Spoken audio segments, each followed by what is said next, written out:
So in multiplier models, how do we use multiplier models? First step is to choose a multiple.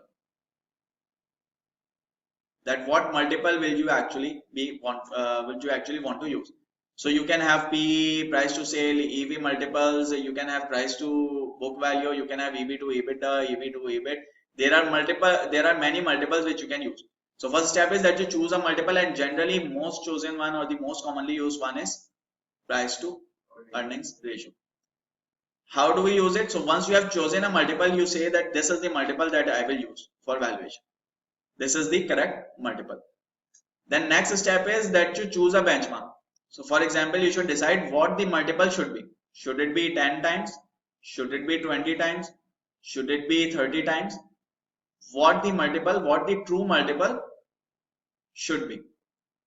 How do you decide the multiple? There are different ways which you can use. There is no fixed method. There are multiple ways which you can use. So for example, one of the ways is that you look at the industry average and you take it as the benchmark multiple, that this should be the multiple of this particular company. Another is that you say that industry have different types of companies, those companies have different sizes, so they are not comparable.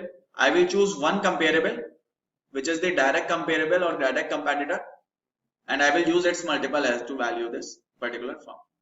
Another would be that you can say that I will use regional pairs to value it, or I will use global pairs to value it. Another method could be you say that I do not care about the industry, what this company should be giving same return as the market, so it moves with the market, so I will use broader markets multiple as the multiple for this company. Or you can say that this company is different, so I will use its company's own 5-year average, or maybe 3-year average, or maybe 1-year average, whatever suits your analysis, as the benchmark multiple. So there is no one way of calculating benchmark multiple. There can be multiple ways of coming up with it. One of the methods which I feel is the best, or which I have found to be relevant always for me, or which I have used always, is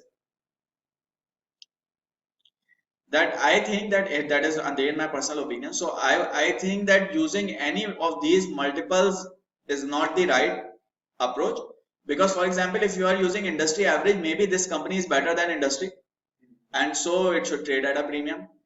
If you are using one comparable, maybe that comparable is not enough, maybe there is something special about that one comparable and this company is not, and that's why it is trading at a premium or discount.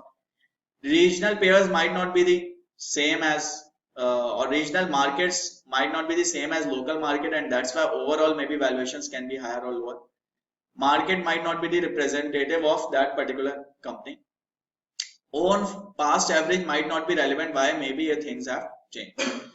So how do we go about it? So one of the methods that I advise using is that take out the competitors. Let's say this is company X which I am valuing. This is competitor A, competitor B, and competitor C.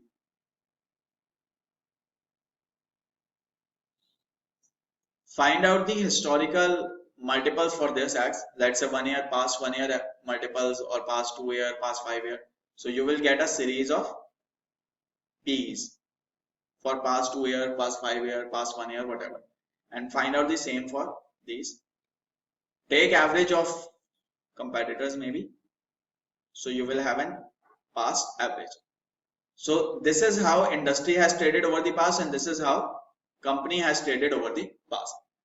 The next step what you can do is you can find out what have been the premium or discount over the past. So for example, let's say X was trading at 10 times its earnings 3 days back, and industry was trading at 8 times, which means the premium that at which X is trading is 10 divided by 8 minus 1, which is 20. It will be greater than 20%, some higher than 20%, but just an approximation. So about 20%, it will be 25% actually. So it is trading at a premium of 25%. So I take another multiple then. For example, I take 7. When it was trading at 7, it was trading at 6.5. So I calculate a premium here. So I will get a list of premiums and discount. And when I take the average of these premiums and discount, it will give me an average number. Let's say it tells me that X trades at 10% premium to the industry on average. So over the past 3 years, over the past 2 years, over the past 5 years, X has traded at a 10% average premium to the industry. Now next question that I would ask myself is that whether everything is the same as past. So is this company is as good as it used to be compared to competitors or industry, or is it doing better than industry now, or is it doing worse than industry now? Based on that, I can inflate or deflate this premium. Once I know the premium, or once I have decided a premium for X, let's say I have decided 10%, I will apply this premium to current average, which is 8, and I will find out the right multiple for company X. So I will find out current PE, which is 8. I will apply this premium to 8, and I will find out that 8.8 times is the right multiple for this company X.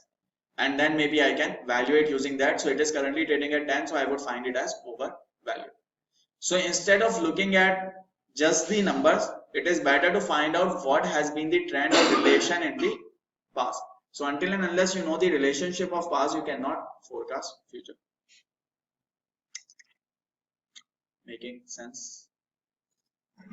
Okay, asset-based valuation is simply asset minus liabilities minus profit share. This will give you the value of common equity.